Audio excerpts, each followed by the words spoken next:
नमस्कार, मैं हूं श्वेता सिंह और आप देख रहे हैं आज तक। जिस सड़क पर मैं इस समय खड़ी हूं, ये सीधा रास्ता जम्मू कश्मीर और उससे लगती हुई की तरफ जाता है, यानी पाकिस्तान से भिड़ंत की जगह। ये रास्ता अगर मैं उल्टा जाऊं तो ये लाइन ऑफ एक्चुअल कंट्रोल, जहां चीन से हमारा मुकाबला है, वहां की ओर जाता है। और भारत जिस जगह पर खड़ा है, वो जगह पूरी दुनिया के लिए मिसाल है, क्योंकि हम सबसे बेमिसाल मुकाबला कर रहे हैं।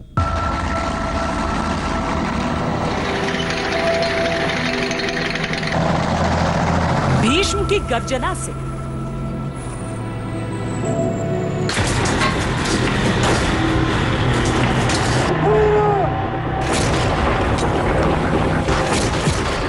बोफोर्स की धमक से चिनूक अपाचे की क्षमता से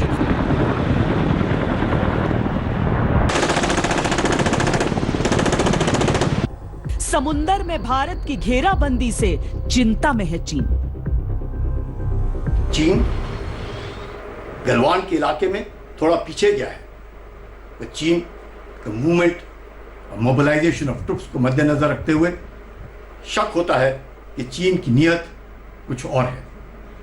जिस तरीके से डेप्सांग प्लेन में और डेनचौक के इलाके में उसकी हरकत देखी जा रही है, ये साफ जाहिर होता है कि चीन कहता कुछ और है और करता कुछ और है। गलवान के हादसे के बाद चीन को एहसास हो गया है कि हिंदुस्तान वाकई जो कहता है वो करके दिखलाता है। भारत के गुस्से से, भारत के फैसलों से, भारत के तेवरों से, भारत की तैयारियों से सदमे में है पाकिस्तान। अमन की बात करते हैं तो वजीरिस्तान में हम पे चढ़ाई हो जाती है, कराची में वाकयात हो जाते हैं। आज पूरी कौम इस पर मुत्तफिक है और इस पर आमादा हो चुकी है कि भारत किसी फॉल्स फ्लैग ऑपरेशन की तैयारी में मसरूफ। पाकिस्तान के फरेब से, चीन के विश्वासघात से, चीन पाकिस्तान की सामूहिक चालों से पूरी तरह गुस्से में है हिंदुस्तान। आपकी जितनी भी ये पैरामिलिट्री फोर्सेस हैं जो बॉर्डर पे हो, चाहे वो आईटीबीपी हो, चाहे सशस्त्र सीमा बल हो, चाहे वो असम राइफल्स हो, उसको 6 महीने के लिए ऑपरेशनल कंट्रोल फौज के अंडर दिया जाए। और हमारे को तैयारी करनी चाहिए, क्योंकि हमें ये कभी नहीं भूलना चाहिए कि पाकिस्तान दूसरी तरफ से एक स्लेव कॉलोनी है चाइना का, और एक गीदड़ देश है जो चाइना की मूवमेंट या चाइना की हरकत या किसी भी हमले का एडवांटेज लेके हमारे वेस्टर्न बॉर्डर से भी सियाचिन और लद्दाख को, सियाचिन ग्लेशियर और लद्दाख को थ्रेटन करेगा। Indian security forces including army, ITBP, they are very dedicated forces to the nation and under all circumstances our borders will be safe whatever may be the situation. Under dedication, our soldiers, our troops and the government, we all are committed to national integrity, sovereignty and it will be maintained at all costs. Bharat के मुक्के के दायरे में चीन की नाक है और पैरों के नीचे दबा है छटपटाता पाकिस्तान। कहां तो पाकिस्तान ने ख्वाब बुने थे कि ड्रैगन पर सवार होकर भारत को नुकसान पहुंचाने का दशकों पुराना मंसूबा पूरा करेगा। कहां हालात ये हो चुके हैं कि अब खुद पाकिस्तान ड्रैगन की हालत का मातम मना रहा है। तो चाइनीज सेंसिटिविटी है साउथ चाइना सी में, क्योंकि चाइना ने 1 अरब 40 करोड़ लोगों का पेट भरना है, उसकी मुआशी ज़रूरतें और एनर्जी की ज़रूरतें बहुत ज़्यादा हैं। साउथ चाइना सी में उसकी मुश्किलात का इजाफा अमेरिका कर सकता है। जापान, ऑस्ट्रेलिया, इंडिया और अमेरिका का जो 4 मुल्की मुआहदा है उसके तहत हो सकता है। ताइवान में उनके लिए प्रॉब्लम क्रिएट हो सकते हैं और साउथ चाइना सी और सी ऑफ जापान में उनकी मूवमेंट को इंटरप्ट किया जा सकता है। तो उसकी तमाम तर तिजारत को रोकने के इम्कानात हैं। चीन के चेहरे से अब मुखौटा पूरी तरह हट चुका है और वो आतंकवादी सरगना की भूमिका में दुनिया के सामने बेनकाब है। भारत ने चीन को सीधा सीधा कह दिया है कि जो उनका रुख रहा है गलवान वैली पे और लद्दाख पे, उससे उनको पीछे हटना होगा। अगर भारत की एक स्ट्रेटेजिक ऑटोनॉमी रहे जहां रूस और अमेरिका दोनों उनके पीछे रहें, चाहे किसी तरीके से। और मुझे लगता है हमारी कूटनीति में ये पॉसिबल है, स्ट्रेटेजिक ऑटोनॉमी, कि हम किसी एक मिलिट्री पावर के साथ जो चाइना को आइसोलेट करना चाहता है उसके साथ ना रह के अपनी ऑटोनॉमी मेंटेन करें, अपनी बायलैटरलिज्म मेंटेन करें, तो फिर चीन को कोई ऑप्शन ही नहीं है इस बात को मानने पर। पाकिस्तान भी अब अपने चेहरे से नकाब हटाकर आतंकवाद के समर्थन में खुलकर दुनिया के सामने आ चुका है। मुझे कभी नहीं भूलता एक हमारे पाकिस्तानियों के लिए बड़े दो शर्मिंदा वाकयात जिसमें हम सब बड़े शर्मिंदा हुए। एक हुआ जी, उसामा बिन लादेन को इन्होंने अमेरिकन ने आके एबटाबाद में मार दिया, शहीद कर दिया। लेकिन चीन और पाकिस्तान दोनों की खींच ये है कि दोनों ही भारत के सामने अपनी इज्जत नहीं बचा पा रहे। पाकिस्तान को भारत LOC पर मारता है, उसके पालतू आतंकियों को चुन चुन कर घाटी में मारता है, उसके जासूसों की गर्दन पकड़कर उन्हें कराची इस्लामाबाद उठाकर फेंक देता है। पाकिस्तान के उच्चायोग से 50% लोगों को बोरिया बिस्तर बांधकर आतंकिस्तान में लौट जाने को कहता है। ओसामा बिन लादेन दुनिया का एक खूंखार आतंकवादी था। ओसामा बिन लादेन ने हजारों बेगुनाह लोगों की हत्याएं की और उस आतंकवादी को शहीद कहना, ओसामा बिन लादेन को शहीद कहने का मतलब है कि पाकिस्तान आतंकवादियों का देश है। पाकिस्तान सरकार की नीति आतंकवाद को बढ़ावा देने की है। गलवान में भारत के बलवानों ने चीनी हिमाकत की गर्दन तोड़ दी। अगर चीन ने धमकियों और दबाव के 1000 मोर्चे खोले हैं, तो भारत ने करारे जवाब के 1010 मोर्चे खोल दिए। हाथ, हिम्मत और हथियार, हर मोर्चे पर भारत ने चीन से कह दिया है, हम हैं तैयार। धोखा, साजिश और चालबाजी, ये तीन ही नहायती बुजदिली हरकत जो चीन ने हमारे देश के खिलाफ और सेना के खिलाफ LAC पर की हैं, इसका खामियाजा चीन को भुगतना होगा। गलवान में एक बहुत ही भली भांति सुयोजित तरीके से हमारी सेना ने इसका जवाब दिया और हमने चीन को पीछे किया, और मैं समझता हूं कि सेना इनको मुंह तोड़ जवाब देगी, चाहे वो अभी स्टेलमेट हो गांगसो पे, गलवान पे, या फिर आगे कोई और परिस्थिति उभर के आए जहां पर चीन अपनी चाल चले। मैं समझता हूं सेना बिल्कुल सक्षम है। पाकिस्तान को तो खैर भारत ने समय समय पर जिस तरह से धूल चटाई है, पाकिस्तान अब समस्या भी नहीं रहा हिंदुस्तान के लिए। उसके प्रायोजित आतंकवाद का भी खात्मा होता है और लाइन ऑफ कंट्रोल पर उसे जवाब भी दिया जाता है। हाँ, चीन के साथ एक करार हो गया था कि लड़ाई नहीं होगी, लेकिन विश्वासघाती चीन अपनी तरह से जो करता रहा है वो भी अब इतिहास बनने की कगार पर है। क्योंकि जिस तरह की तैनाती, जिस तरह के उपकरणों को भारत ने यहां लद्दाख में रखा है, वो चीन को परेशान तो बहुत कर रहा है। लद्दाख की भौगोलिक स्थिति दुष्कर है, इसीलिए यहां पर भारतीय सेना ने ऐसे हथियारों को तैनात किया है जो पहाड़ और पठार की लड़ाई में सर्वश्रेष्ठ हैं। चलिए आपको लद्दाख में तैनात उन 5 अचूक हथियारों की खूबियां बताते हैं जो एक पल में युद्ध की तस्वीर बदल सकते हैं। ये वो टेस्टेड हथियार हैं जो युद्ध में भारत के गेम चेंजर हैं।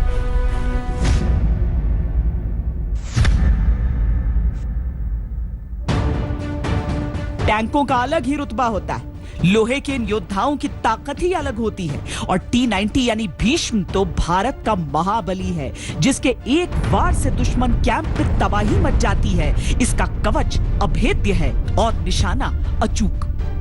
दुश्मन के खिलाफ भीष्म भारत का अटूट भरोसा है, और यह भरोसा उनकी क्षमता से आता है।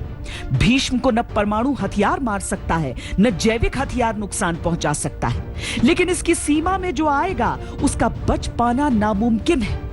इस टैंक की ताकत इसकी 125 मिलीमीटर की स्मूथ बोर गन है। इस गन से कई तरह के गोले और एंटी टैंक मिसाइल दागे जा सकते हैं। इसमें ऑटोमेटिक लोडर है, फायर कंट्रोल सिस्टम है। दिन हो या रात ये टैंक दोनों समय लड़ने की क्षमता रखते हैं।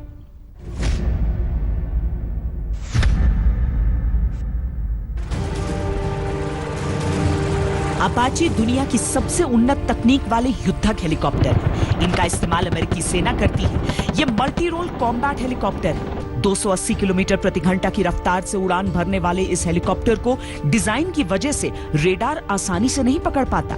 अपाचे में हवा से हवा में मार करने वाली मिसाइलें फिट हो सकती हैं। इसके जरिए रॉकेट और ऑटोमेटिक कैनन गन को भी ले जाना बहुत आसान है। अपाचे हेलीकॉप्टर के बड़े विंग को चलाने के लिए 2 इंजन होते हैं। इस वजह से इसकी रफ्तार बहुत ज्यादा है। इसे किसी भी मौसम में दिन और रात कभी भी इस्तेमाल किया जा सकता है।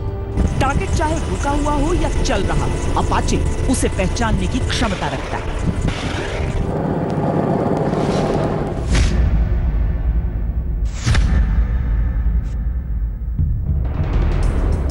सुखोई 30 MKI सभी मौसम में ऑपरेट करने वाला फाइटर जेट है। इसकी स्पीड 2400 किलोमीटर प्रति घंटे से ज्यादा है। सुखोई 30 MKI में सैटेलाइट नेविगेशन सिस्टम है, जिससे दिन हो या रात अपने ऑपरेशन को अंजाम देने में यह सक्षम है। इसमें हवा में ही ईंधन भरा जा सकता है।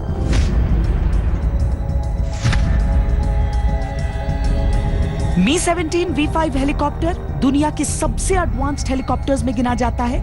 यह हमला करने, एम्बुलेंस और ट्रांसपोर्ट के मामले में बेहतरीन काम करता है। जहां पारा माइनस से बहुत नीचे रहता है वहां भी, और जहां सूरज शोले बरसाता है वहां भी यह शानदार काम करता है। ये दुश्मन के इलाके में ट्रूप इंसर्शन के लिए भी इस्तेमाल किया जाता है।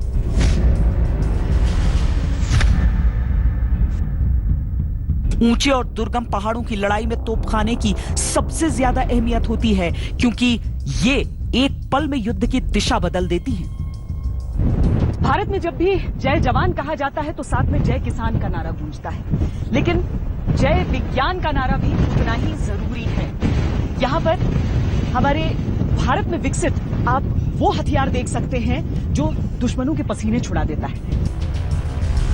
बोफोर्स नीचे से ऊपर बैठे दुश्मन को मार गिराने के लिहाज से सर्वश्रेष्ठ है। इसकी खासियत यह है कि यह -3 डिग्री से लेकर 70 डिग्री के कोण तक के एंगल में निशाना साध सकती है। 1 मिनट में 10 गोले छोड़ सकती है, और हल्के होने के कारण इन्हें युद्ध स्थिति में कहीं भी आसानी से और जल्दी तैनात किया जा सकता है। भारत अपनी एक एक परेशानी का ख्याल रख रहा है। सड़कों की कमी रहा करती थी सीमावर्ती इलाकों में खासकर, लेकिन भारत ने अब उन सड़कों को दुरुस्त करने का, उन्हें बनाने का काम शुरू कर दिया है ताकि फौज की गाड़ियों को किसी भी तरह की दिक्कतें न आए। इसके साथ ही मोबाइल टावर्स, जिन्हें चीन एक चुनौती के तौर पर भी देख सकता है, क्योंकि बिल्कुल लाइन ऑफ एक्चुअल कंट्रोल पर इस तरह की कार्रवाई भारत की तरफ से की जा रही है। यानी चीन कितने भी आंख तरेर ले, भारत झुकेगा बिल्कुल नहीं। लद्दाख के कुरुक्षेत्र में भारतीय सेना चट्टान की तरह खड़ी है। दुर्गम पहाड़ों पर शानदार सड़कें भारतीय सेना की ताकत बढ़ा रही हैं। तो वहीं दूसरी तरफ संचार की दुनिया में भी एक नई क्रांति की कोशिश हो रही है। लद्दाख के सीमावर्ती गांवों में संचार सुविधा को मजबूत बनाने के लिए सरकार ने तय किया है कि 134 डिजिटल सैटेलाइट फोन टर्मिनल स्थापित किए जाए। लद्दाख के गलवान घाटी और चुशूल जैसे इलाकों में ये फोन टर्मिनल लगाए जाएंगे। एग्जीक्यूटिव काउंसलर जो लेके हैं वो हमारे साथ हैं। बहुत लंबी लड़ाई लड़ी है, लेकिन ये तो सीधे सीधे चुनौती है चीन को। जी बिल्कुल, क्योंकि ये हम पिछले 8-10 साल से वेट कर रहा था कि यूएसओएफ के तहत मोबाइल सैंक्शन कभी नहीं हुआ था लद्दाख में। तो ये जो 24 मोबाइल टावर और 54 टोटल ले और करगिल दोनों के लिए जो सैंक्शन हुआ, उससे बहुत ज़्यादा जो अनकनेक्टेड विलेजेस है वो कनेक्ट हो जाएंगे। लिंगशेट जैसा है, क्यूमरका जैसा है, बॉर्डर्स के कुछ इलाका है जहाँ पे अभी भी नेटवर्क की बहुत नेटवर्क नहीं है, वहाँ पे प्रॉब्लम है। यहाँ पे ये स्पेशली इस टाइम पे सैंक्शन होना बहुत बड़ी अचीवमेंट है हमारे लिए। जी, चीन को इस इलाके में सबक सिखाने के लिए जरूरी है कि गांव-गांव तक कनेक्टिविटी बढ़े। लद्दाख के 57 गांवों में संचार तंत्र को मजबूत किया जाएगा, जबकि 87 गांवों में संचार सुविधा पहुंचाई जाएगी। लद्दाख में सरकार ने 54 मोबाइल टावर लगाने की मंजूरी दे दी है। इनमें करगिल में 19, लेह में 17, नुब्रा में 7 और जंस्कार में 11 मोबाइल टावर लगाने का प्रस्ताव है। ये वो इलाके हैं जहां हर दम चीनी घात और धोखे का खतरा रहता है। ऐसे में संपर्क की आधुनिक सुविधा चीन से निपटने में मदद करेगी। भारत से जो पाकिस्तान की सीमा लगती है, उस छोर पर चीन हवाई अड्डों का निर्माण करने में लग गया है। अब उसकी मंशा तो इससे स्पष्ट हो रही है।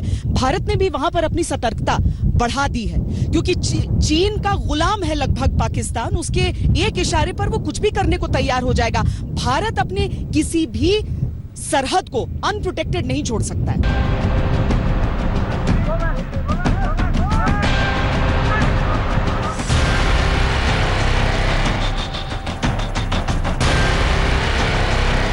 चीन और पाकिस्तान जैसे दुश्मनों से घिरा भारत दो मोर्चों पर जंग लड़ रहा है।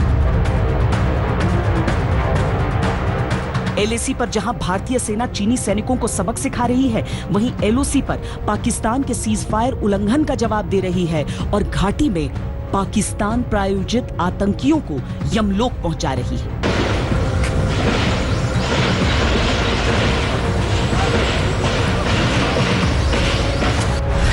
हद तो यह है कि इन्हीं आतंकियों के आका के लिए पाकिस्तान के वजीर आजम घड़ियाली आंसू बहा रहे हैं। मुझे कभी नहीं भूलता एक हमारे पाकिस्तानियों के लिए बड़े दो शर्मिंदा वाकयात जिसमें हम सब बड़े शर्मिंदा हुए।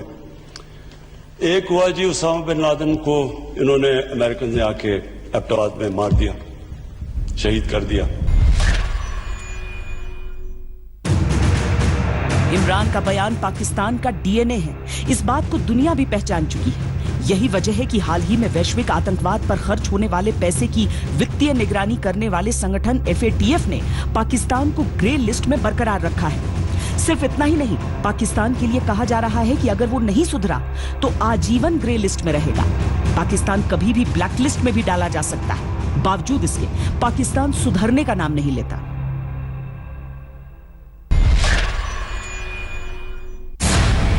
जब से भारत ने पाकिस्तान के आका ड्रैगन की गर्दन मरोड़ी है, पाकिस्तान सदमे में है।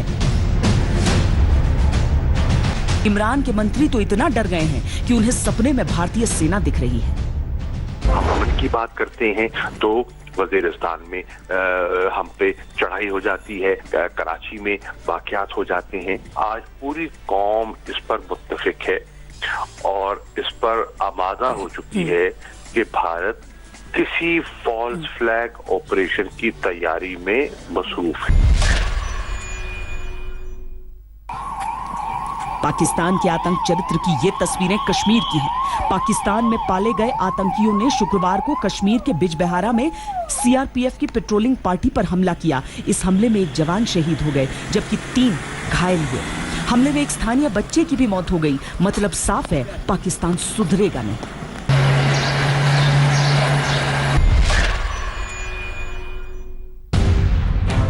पाकिस्तान के डर के पीछे मजबूत वजहें हैं। भारत ने पिछले दिनों यूं ही पाकिस्तान उच्चायोग को लेकर यह फैसला नहीं किया था कि उनके यहां कार्यरत कर्मचारियों की संख्या आधी की जाए। पाकिस्तान ने जिस तरह से हाल के दिनों में कश्मीर में आतंकी गतिविधियों को हवा देने के लिए अलग अलग तरीके आजमाने शुरू किए थे, उससे भारतीय एजेंसियों के कान पहले ही खड़े थे। खुफिया एजेंसी को पता चला था कि पाकिस्तानी दूतावास आतंकी सेंटर की तरह काम कर रहा है, इसीलिए इस सेंटर पर लगाम लगाना जरूरी है। देखिए, ऐसा नहीं है कि चीन के पास दिक्कतें नहीं है। हम चीन और पाकिस्तान दोनों से एक साथ डील कर रहे हैं, तो चीन की समस्याएं तो इससे भी कहीं ज्यादा है। दिखाएंगे इस ब्रेक के बाद। आप देखते रहिए आज तक।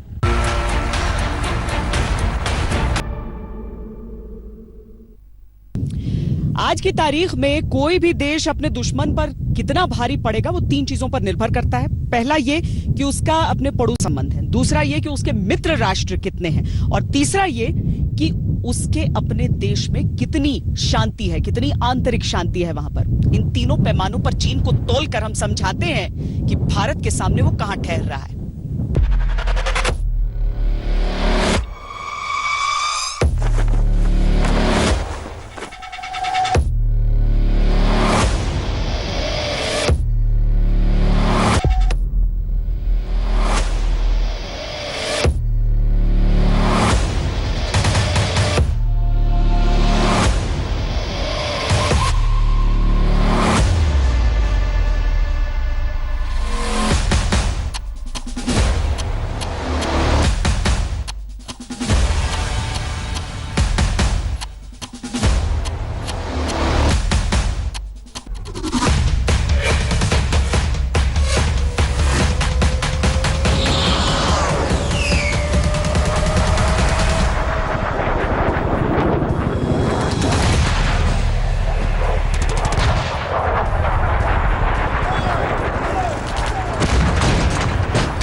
की इंटरनेशनल घेराबंदी से चक्रव्यूह में फंस गया है चीन।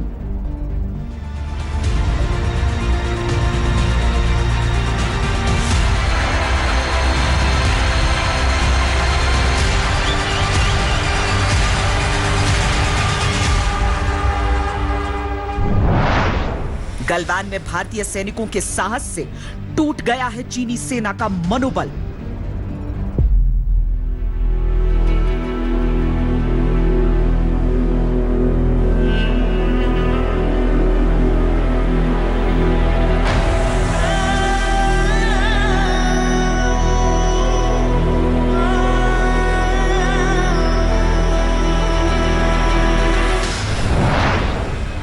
चीन के भरोसे बैठे पाकिस्तान को भारतीय सेना का खौफ सता रहा है।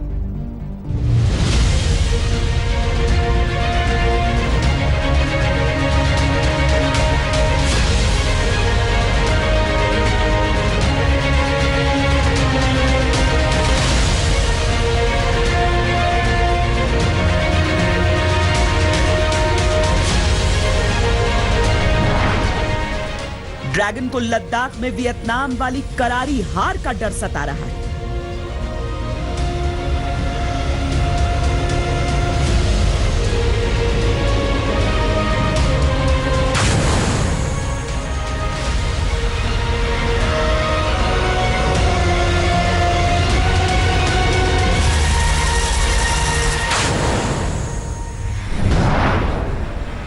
जापान से टशन के बाद समुद्र में नया मोर्चा खुलने से परेशान है जिनपिंग।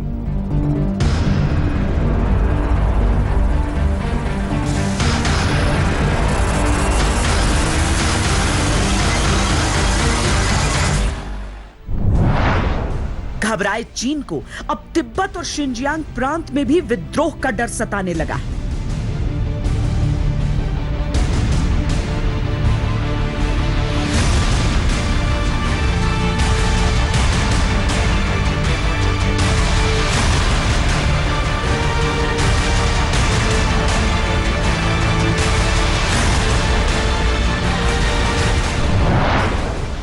कोरोना काल में पूरी दुनिया के लिए सरदर्द बन चुके चीन की उल्टी गिनती शुरू हो चुकी है। भारतीय कूटनीति ने चीन को पूरी दुनिया से अलग थलग कर दिया है।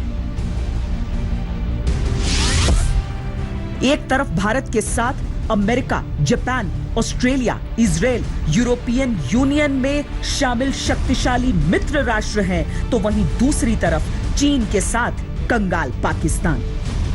अमेरिका, यूरोप, ऑस्ट्रेलिया, जापान सब हमको सपोर्ट कर रहे हैं। हमने पहल नहीं की है, जो सच है उसको सपोर्ट कर रहे हैं। और सच ये है कि ये चाइना ने हमारे अगेंस्ट फोर्स डिप्लॉय किया है, हम सिर्फ रिएक्ट कर रहे हैं। पाकिस्तान कोशिश कर रहा है कि अगर चाइना के साथ कोई मुठभेड़ हो तो हम हिंदुस्तान पाकिस्तान बॉर्डर के सामने जो हमारी फोर्सेस हैं उसमें से कुछ ना उठा पाए। इसलिए वो थोड़ा सा एक प्रिटेंस कर रहा है ताकि थोड़ी गहमागहमी वेस्टर्न बॉर्डर पे भी रहे और हमारे लिए उतनी तकलीफ हो पाकिस्तान बॉर्डर के साथ। अंतर्राष्ट्रीय मोर्चे पर मात खा चुके चीन की घरेलू राजनीति में कोहराम मचा हुआ है। चीन को डर है अंतर्राष्ट्रीय स्तर पर उसकी छवि कमजोर हुई तो उसने जिन 6 देशों पर अवैध कब्जा कर रखा है कहीं वो उसके हाथ से न निकल जाए।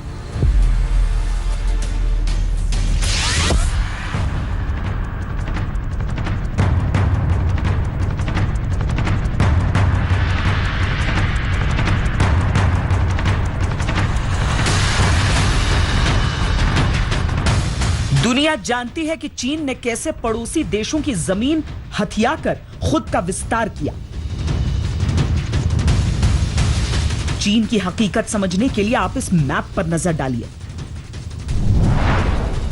तिब्बत, पूर्वी तुर्किस्तान यानी शिनजियांग प्रांत, इनर मंगोलिया यानी दक्षिणी मंगोलिया, ताइवान, हांगकांग और मकाओ, ये वो देश हैं जिन पर चीन ने जबरन कब्जा जमाया है। इन सभी देशों का कुल एरिया 41,13,709 वर्ग किलोमीटर से अधिक है। ये चीन के कुल एरिया का करीब 43% है। चीन के तमाम पड़ोसी देशों में चीन की हरकतों और उसकी सीमा अतिक्रमण की गतिविधियों को लेकर बहुत रोष और गुस्सा है।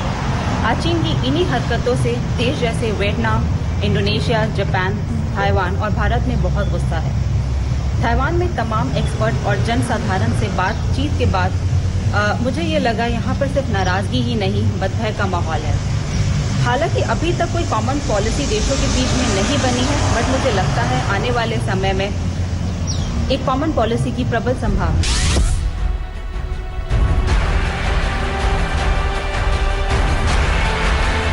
अंतर्राष्ट्रीय कूटनीति में चीन को भूगोल का कैदी कहा जाता है, यानी उसकी भौगोलिक स्थिति ऐसी है कि वो चाहकर भी सुपर पावर नहीं बन सकता। इसीलिए दशकों से विस्तारवादी नीति के तहत चीन अपना भूगोल बदलने की कोशिश कर रहा है। ये 3 चीजें हैं, बहुत इंपॉर्टेंट जगह है। गलवान नाला, चरसे जो पंगोंग झील की पल्ली तरफ आता है, एक चुमुर। इनका चीन का ये मकसद है कि चुमुर से वो निकालेगा, उसका मकसद है कि हमारा हिमाचल की रोड को सप्लाई बंद करेगा, कटअप। ये कोशिश कर रहा है। पर आज तो हम लोग उनसे जीत सकते हैं, आपको लगता है हम इतना? जी हाँ, अभी तो बहुत कुछ है। वो 62 का इंडिया नहीं रहा जी। चीन के पहले कम्युनिस्ट नेता और संस्थापक माओ त्से-तुंग ने कहा था, तिब्बत हमारी हथेली और लद्दाख, नेपाल, भूटान, सिक्किम और अरुणाचल प्रदेश 5 उंगलियां हैं। हथेली तो हमने ले ली, अब 5 उंगलियों को भी आजाद कराना है। कम्युनिस्ट चीन शुरू से इसी रणनीति पर आगे बढ़ रहा है।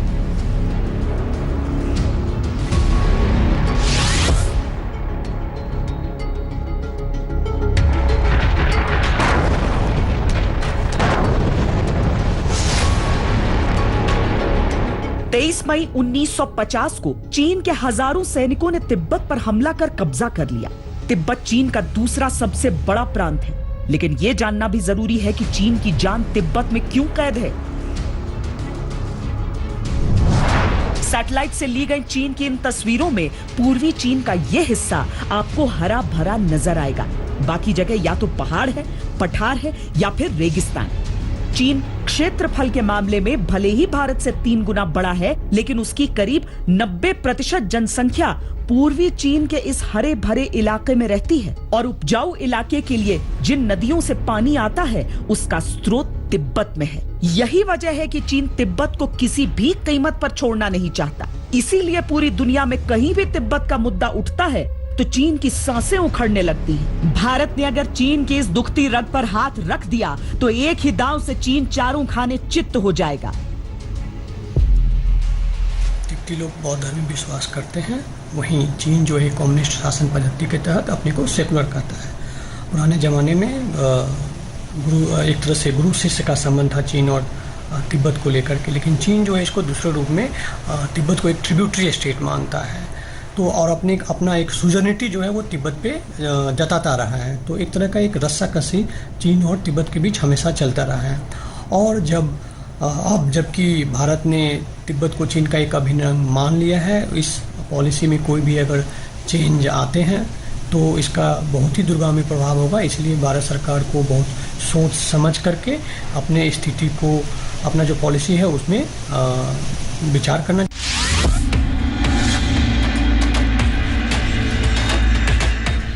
चीन की सबसे बड़ी समस्या है उसके पड़ोसी।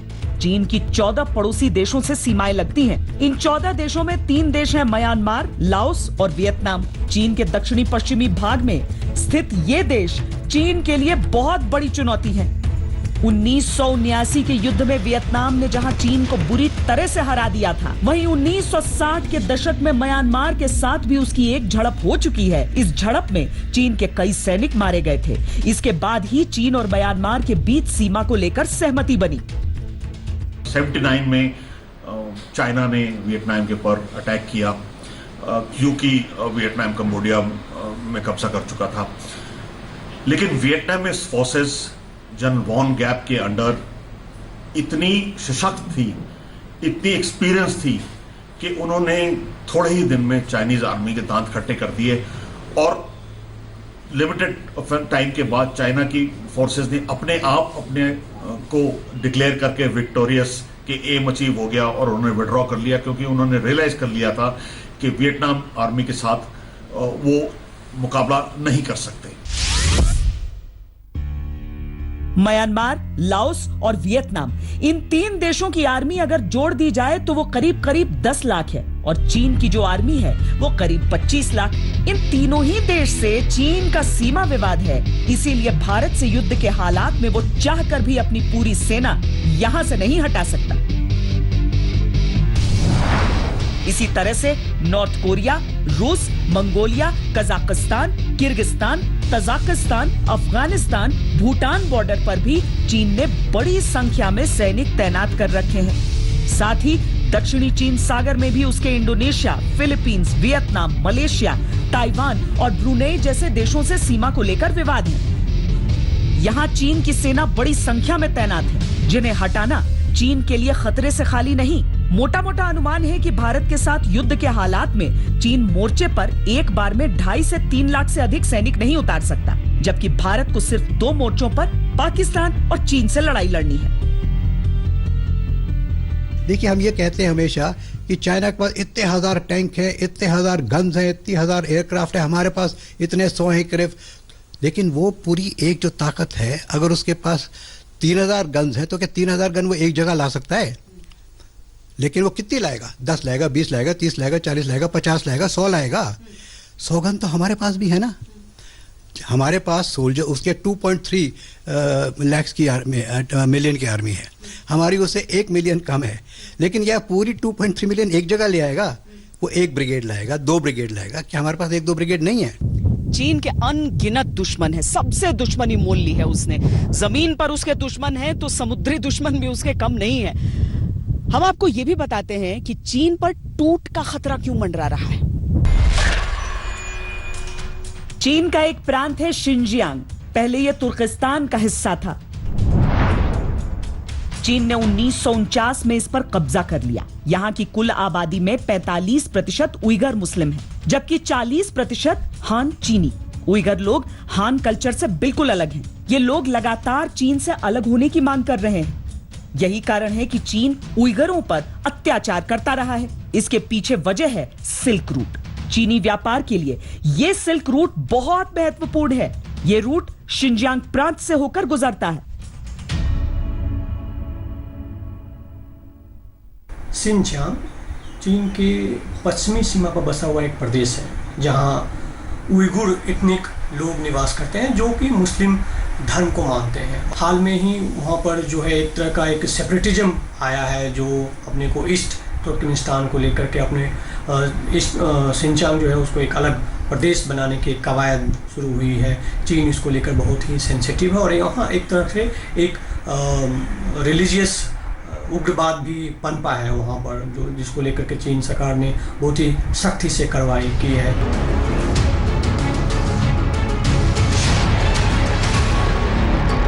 दूसरे विश्व युद्ध के बाद चीन ने इनर मंगोलिया पर कब्जा कर लिया था। 1947 में चीन ने इसे स्वायत्त घोषित किया। एरिया के हिसाब से इनर मंगोलिया चीन का तीसरा सबसे बड़ा सब डिवीजन है, लेकिन यहां भी चीन के खिलाफ विरोध है, जिसे चीन की कम्युनिस्ट सरकार लगातार दबा रही है।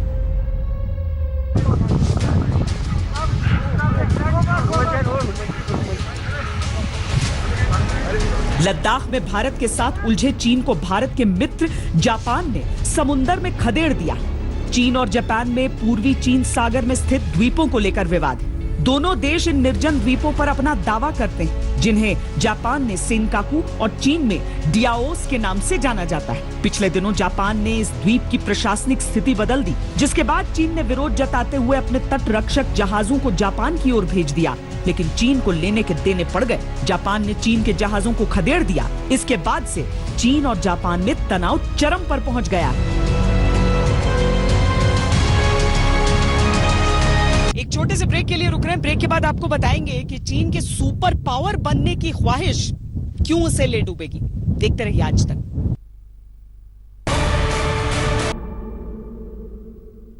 चीन एक बहुत बड़ी गलती ये कर रहा है कि 2 बड़े देशों की लड़ाई में पड़ने की कोशिश कर रहा है। रूस और अमेरिका के बीच पुश्तैनी दुश्मनी है। अब रूस से चीन की भी दुश्मनी रही है, लेकिन रूस चीन के साथ खड़ा इसीलिए होता है क्योंकि अमेरिका से उसे अपनी दुश्मनी निकालनी है। लेकिन अमेरिका की तरफ से जब धमकियां मिलनी शुरू हो गई तो चीन को अपने वजूद के बारे में भी सोचना पड़ेगा।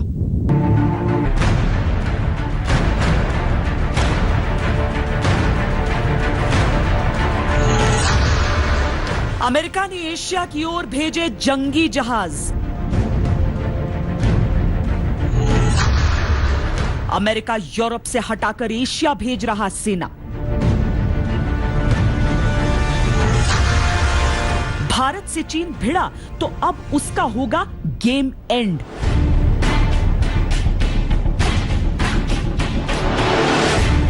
ड्रैगन के पक्के इलाज की अब दुनिया ने तैयारी कर ली है। गलवान में भारत से भिड़ा चीन तो अमेरिका ने एशिया की ओर रवाना कर दिया अपना घातक जंगी बेड़ा। अमेरिकी विदेश मंत्री माइक पोम्पियो के अनुसार भारत और दक्षिण पूर्व एशियाई देशों के लिए खतरा उत्पन्न कर रहे चीन के कारण उनका देश यूरोप से अपनी सेनाएं कम करके दूसरी जगहों पर तैनात कर रहा है।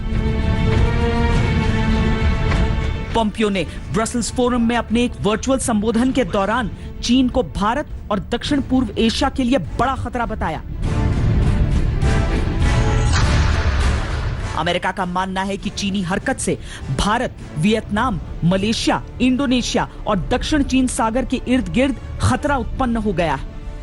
पिछले कुछ सालों में दरअसल चीन ने ये देखा और ये सोचा कि यूएस से जो एक एशिया का सिक्योरिटी आर्किटेक्चर है उसे धीरे धीरे करके बाहर होता जा रहा है और इससे चीन को वहाँ पर अपने कदम बढ़ाने के लिए एक बढ़ावा मिला। यूएसए के इस कदम से चीन को रोकने में मदद मिलेगी।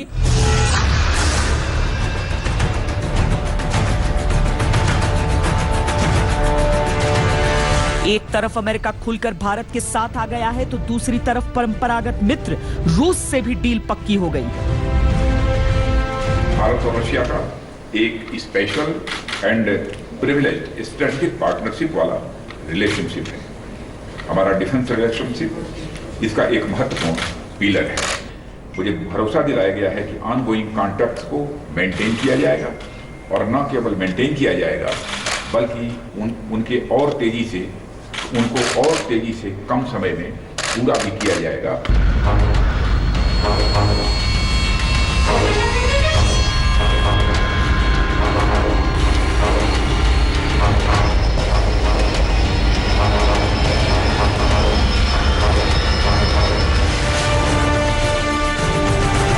रूस से भारत के दशकों पुराने सैन्य संबंध हैं। भारत के 70% हथियार रूस निर्मित हैं। भारत रूस से S-400 मिसाइल डिफेंस सिस्टम खरीद रहा है जो चीन और पाकिस्तान से युद्ध के समय गेम चेंजर साबित हो सकता है।